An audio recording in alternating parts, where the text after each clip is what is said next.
Ladies and gentlemen, please, The Impressions. Guarantee I can help you, oh baby. Well, on and off the stage, you know, you have to keep projecting what you are because people respect you for that.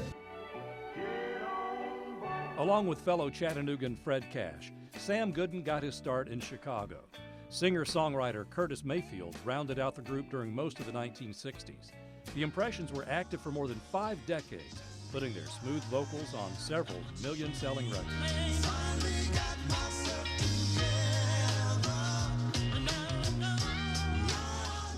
The Impressions received almost every major music award, and they were constantly touring with other top acts, often under difficult circumstances during the civil rights battles of the 1960s. I mean, their music really spoke to the times and what actually everybody was going through. The reason why they became so big is because their lyrics kind of mirrored what was happening to the people of that time.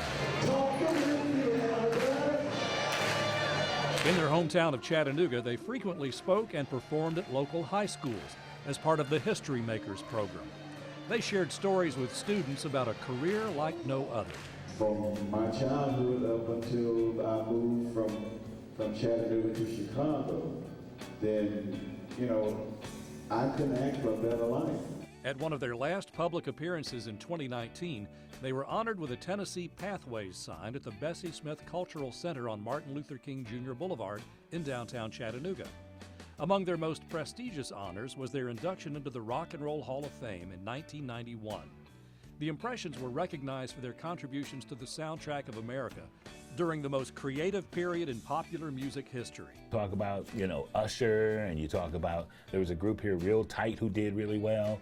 Yes, they've influenced them, and yes, the young people should know who they are, because there is nobody else that we know in the city of Chattanooga is in the Rock and Roll Hall of Fame. Sam and Fred were invited by President Barack Obama to the White House. Sam recalled the president telling the Impressions he was proud of them. Sam said that was something he would never forget.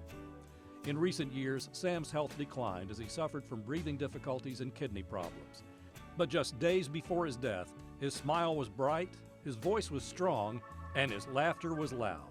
The bass voice that anchored so many Impressions hits had not been weathered by time or illness. Keep on pushing.